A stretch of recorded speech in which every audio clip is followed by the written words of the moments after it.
قیامت کی علامات کے بارے میں کچھ احادیث کو دیکھتے ہیں۔ اعوذ باللہ من الشیطان الرجیم، بسم اللہ الرحمن الرحیم۔ قیامت کے آنے پر ہمیں یقین ہے اور اس کا آنا یقینی ہے، لیکن قیامت آئے گی کب، اس کا علم اللہ کے سوا کسی کو نہیں۔ قرآن کریم میں بھی اللہ نے فرما دیا کہ اللہ نے اس کے سائنس اپنے پروفٹ کے تھرو ہمیں بتا دیے، لیکن اس کا ایگزیکٹ علم یہ کسی کے پاس نہیں ہے۔ جیسے حدیث سے بات پتہ چلتی ہے کہ ایک مرتبہ جبریل علیہ السلام صحابہ کرام کی موجودگی میں ایک آدمی کی شکل میں تشریف لائے اور آپ صلی اللہ علیہ وسلم سے قیامت کے بارے میں انہوں نے سوال کیا، تو آپ نے فرمایا کہ جس سے سوال کیا جا رہا ہے، یعنی محمد صلی اللہ علیہ وسلم سے سوال کیا جا رہا ہے، تو آپ جبریل علیہ السلام سے، یعنی جو سوال کرنے والا ہے، اس سے زیادہ علم نہیں رکھتے۔ البتہ میں تمہیں قیامت کی علامات بتا دیتا ہوں، یعنی اس کے نیئر کے سائنس کیا ہوں گے۔ تو اس پر آپ نے فرمایا کہ عورت اپنے مالک کو پیدا کرے گی، ننگے پاؤں پھرنے والوں کا حاکم بننا اور بکریاں چرانے والوں کا بڑی بڑی عمارتیں تعمیر کرنا، یہ سب قیامت کی نشانیوں میں سے ہے۔ مسلم اس کو روایت کر رہے ہیں۔ اسی طرح آپ صلی اللہ علیہ وسلم نے مختلف اوقات میں قیامت سے پہلے پیدا ہونے والے فتنے، جو ٹرائلز ہیں اور جو سائنس ہیں، ان کے بارے میں بتایا۔ تو آج ہم اس ویڈیو میں 7 پوائنٹس کو دیکھتے ہیں۔ پہلی حدیث جس کو مسلم روایت کر رہے ہیں، اور عبداللہ بن مسعود رضی اللہ عنہ کہتے ہیں کہ آپ صلی اللہ علیہ وسلم نے فرمایا کہ قیامت سے پہلے ایسے دن رات آئیں گے کہ علم میں علم یعنی دین اٹھا لیا جائے گا اور جہالت اترے گی، یعنی جہالت ہی عام ہوگی، اور حرج عام ہوگا۔ حرج کا مطلب ہے قتل، یعنی قتل عام ہوگا۔ اسی طرح ایک اور روایت میں یہ بات آتی کہ آپ نے فرمایا اس ذات کی قسم جس کے ہاتھ میں میری جان ہے، دنیا ختم نہ ہوگی یہاں تک کہ ایک دن آئے گا کہ قاتل کو علم نہیں ہوگا کہ اس نے کیوں قتل کیا ہے، اور مقتول کو علم نہیں ہوگا کہ اسے کیوں قتل کیا جا رہا ہے۔ تو صحابہ نے عرض کیا یہ کیسے ہوگا؟ آپ نے فرمایا کہ یعنی کثرت ہوگی خون ریزی کی، جس کی وجہ سے قاتل اور مقتول دونوں آگ میں جائیں گے۔ اور اس کی وضاحت میں یعنی وجہ کیا کہ دونوں جہنم میں جائیں گے، کیونکہ دونوں ایک دوسرے کو قتل کرنا چاہتے ہوں گے۔ تو یہ چیز بھی ون آف دا سائنس۔ پھر اسی طرح ایک دوسری حدیث جس کو بخاری روایت کر رہے ہیں، اس میں بھی یہی بات آ رہی ہے۔ انس رضی اللہ عنہ اس کو روایت کرتے ہیں کہ علم اٹھ جائے گا، جہالت چھا جائے گی، یعنی دین اٹھ گیا، جہالت پھیل گئی، زنا عام ہو گیا اور شراب نوشی عام ہوگی۔ اسی طرح ایک اور حدیث جس کو ابن ماجہ روایت کر رہے ہیں، صحیح حدیث ہے یہ بھی، ابو مالک عشری رضی اللہ عنہ کہتے ہیں کہ آپ نے فرمایا میری امت کے لوگ شراب پئیں گے، لیکن اس کا نام کچھ اور رکھیں گے، اور ان کی سرپرستی میں باجے بجیں گے، یعنی وہی میوزک اور گانے والی جو ہیں گائیں گی، اور اللہ تعالیٰ انہیں زمین میں دھسا دے گا اور بعض کو بندر اور خنزیر بنا دے گا۔ اسے ابن ماجہ روایت کر رہے ہیں۔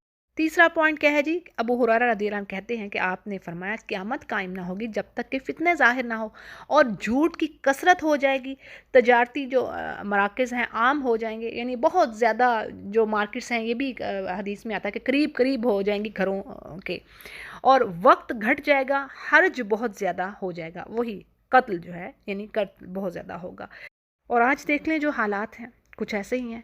پھر اسی طرح کثرت فریب، یعنی دھوکہ دینا، فریب دینا، دوسروں کو چیٹ کرنا، جھوٹے لوگوں کو سچا اور سچوں کو جھوٹا جاننا، یہ بات بھی عام ہو جائے گی۔ جیسے صحیح حدیث سے یہ بات پتہ چل رہی ہے کہ آپ نے فرمایا ان قریب لوگوں پر ایسا وقت آئے گا کہ جس میں ہر طرف دھوکہ ہی دھوکہ ہوگا، جھوٹے کو سچا سمجھا جائے گا اور سچے کو جھوٹا سمجھا جائے گا، خائن کو یعنی جو امانت دار نہیں ہے اس کو امانت دار سمجھا جائے گا، اور جو امانت دار ہے اس کو خائن سمجھا جائے گا، اور الرویبدہ خوب بولے گا۔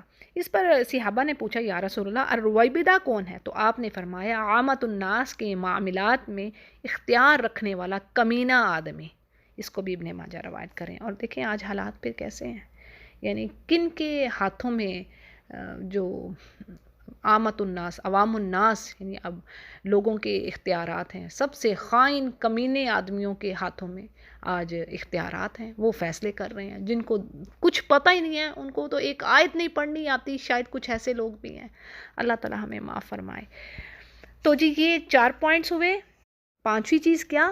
یعنی قیامت سے پہلے فحاشی، بے حیائی اور فحش گوئی عام ہو جائے گی، یعنی اخلاق کا خاتمہ اور دلال کا بڑھنا، یہ بھی حدیث میں بات آتی ہے۔ تو جی اس میں پڑھتے ہیں، عبداللہ بن عمر رضی اللہ عنہ کہتے ہیں کہ آپ نے فرمایا بے شک اللہ تعالیٰ بے حیائی اور فحش گوئی کو پسند نہیں فرماتا، اور آپ نے فرمایا کہ اللہ تعالیٰ بے حیا اور فحش گو سے نفرت رکھتا ہے، اور قیامت قائم نہ ہوگی یہاں تک کہ بے حیائی اور فحش گوئی عام ہو جائے گی اور قطع رحمی کی جائے گی، یعنی رشتہ داروں کے ساتھ تعلقات توڑ دیے جائیں گے، ہمسایوں سے برا سلوک کیا جائے گا، اور خائن کو امانت دار کہا جائے گا اور امانت دار کو خائن کہا جائے گا۔ یہ وہی الفاظ ملتے جلتے ہیں، اس کو احمد روایت کریں اور یہ صحیح حدیث ہے۔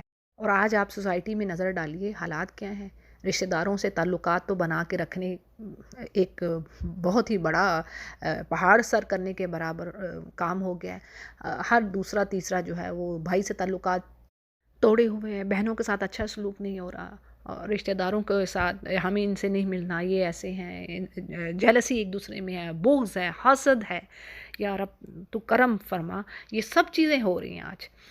پھر کیا ہے جی، برکت کا اٹھ جانا، یعنی قیامت کے قریب بارشیں کثرت سے ہوں گی لیکن نباتات پیدا نہیں ہوں گی، یہ حدیث بتا رہی ہے اور صحیح حدیث ہے۔ ایک حدیث کے الفاظ ہیں کہ قیامت قائم نہ ہوگی یہاں تک کہ لوگوں پر بارش بہت زیادہ ہوگی لیکن زمین کچھ نہ اگائے گی، اسے احمد روایت کر رہے ہیں۔ اسی طرح ایک دوسری حدیث جس کو مسلم روایت کر رہے ہیں، اس میں بات آ رہی ہے کہ آپ نے فرمایا قحط یہ نہیں کہ تم پر بارش ہی نہ برسے، بلکہ قحط یہ ہے، یعنی فوڈ کی شارٹیج ہونا، قحط یہ ہے کہ بارش خوب ہو لیکن زمین کوئی چیز نہ اگائے، یعنی ویجیٹیشنز ہی نہیں وہ اپنی دے رہی۔ تو یہ ہے فارم شارٹیج ہونا فوڈ کی، اسے بھی مسلم روایت کر رہے ہیں۔ برکت یعنی برکت نہیں ہے۔ پھر اسی طرح وقت کا جلدی جلدی گزرنا، جیسے کہ حدیث کے الفاظ آ رہے ہیں کہ آپ نے فرمایا قیامت سے پہلے وقت جلدی جلدی گزرے گا اور نیک عمل کم ہو جائیں گے، بخیلی آ جائے گی، بخل شح اپنی اپنی بڑی ہے، فتنے ظاہر ہوں گے اور حرج بڑھ جائے گا۔ پھر اگین وہی بات، قتل بڑھ جائے گا، یعنی یہاں پر صحابہ نے پوچھا کہ حرج کیا ہے یا رسول اللہ، تو آپ نے فرمایا قتل، اس کو بخاری روایت کر رہے ہیں۔ پھر اسی طرح یہ بھی روایت میں الفاظ ہیں کہ وقت جلدی گزرے گا، سال مہینے کے برابر ہو جائے گا، مہینہ ہفتے کے برابر ہو جائے گا، اور ہفتہ دن کی طرح گزر جائے گا، اور دن گھنٹہ کے برابر ہوگا، اور گھنٹہ کھجور کی شاخ کے خشک پتوں کے جلنے کے وقت کی طرح گزر جائے گا۔ تو جی یہ تھے ہمارے 6 پوائنٹس۔ اسی طرح لاسٹ میں 7واں کہ زلزلوں کی کثرت ہوگی، کثرت الزلازل، یعنی آپ صلی اللہ علیہ وسلم نے فرمایا قیامت قائم نہیں ہوگی حتیٰ کہ علم اٹھا لیا جائے گا اور زلزلے کثرت سے آئیں گے اور وقت گھٹ جائے گا اور فتنے ظاہر ہوں گے اور حرج بہت زیادہ ہوگا۔ پھر اسی طرح ایک اور حدیث میں قیامت کے بالکل قریب کی جو نشانیاں ان کے بارے میں ہمیں ذکر ملتا ہے۔ دیکھیں جو علامات ہیں ان کو بھی علماء نے 2 طرح سے ڈیوائیڈ کیا ہے، یعنی علامات الصغریٰ اور علامات الکبریٰ، یعنی چھوٹی نشانیاں اور بڑی نشانیاں۔ کچھ چھوٹے سائنس پورے ہو چکے آلریڈی، اور اب جو قریب کی نشانیاں اس کے بارے میں حدیث ہے کہ آپ صلی اللہ علیہ وسلم نے فرمایا کہ 10 چیزیں نمودار ہوں گی، ظاہر ہوں گی۔ اب ان کی جو ترتیب ہے نا، اس میں علماء کا اختلاف ہے، ٹھیک ہے، لیکن ہے 10 نشانیاں، اب ترتیب کیا ہے اس میں علماء کا اختلاف ہوتا ہے۔ اب پہلے ہم جو ہیں وہ 10 چیزیں دیکھ لیتے ہیں۔ نمبر 1 کہا جا رہا ہے دجال کا ظاہر ہونا، پھر جی ہے عیسیٰ بن مریم علیہ السلام کا نازل ہونا۔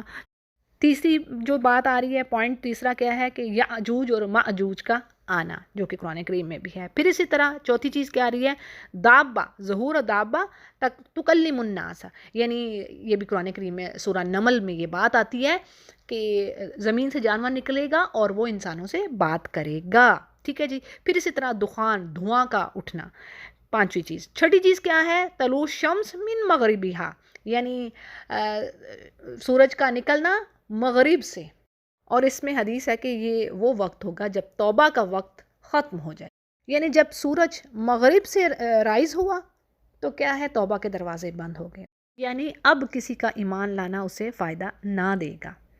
پھر 7ویں چیز کیا ہے، خسف بالمشرق، یعنی زمین کا مشرق کی طرف سے دھسنا۔ پھر اسی طرح وخسف بالمغرب، اور مغرب کی طرف سے دھسنا۔ اور پھر اسی طرح وخسف بجزیرۃ العرب، یعنی جزیرہ عرب میں خسف، زمین کا دھسنا۔ اور سب سے آخر میں جو بات ہے، یعنی 10واں پوائنٹ کیا ہے، کہ یمن سے آگ کا نکلنا جو لوگوں کو محشر کی طرف ہانک کر لے جائے گی۔ اس کو مسلم روایت کر رہے ہیں، صحیح حدیث ہے، لیکن پھر وہی اگین میں آپ کے آگے یہ بات رکھ رہی ہوں جو کہ ڈیٹیل میں آ رہی ہے۔ اختلاف العلماء فی ترتیبی علامات ساعۃ الکبری العشر، ٹھیک ہے، کیونکہ اس میں ان کا اختلاف ہے، ڈس ایگری کرتے ہیں علماء ان کی جو ترتیب ہے، یعنی پہلے کیا چیز ہوگی، ٹھیک ہے، یہ اس بات میں کہ کوئی نہیں جانتا کہ پہلے کون سی چیز ہوگی، جیسے ان 10 باتوں میں۔ تو جی اللہ تعالی ہمیں توفیق دے کہ ہم اس دن کے لیے اپنے عمل صالح تیار کر رکھیں اور اس دن ہم ان میں سے ہوں انشاءاللہ۔ اللہ ہمیں ان میں سے کرے جن پر نہ کوئی خوف ہو نہ کوئی غم، آمین یا رب۔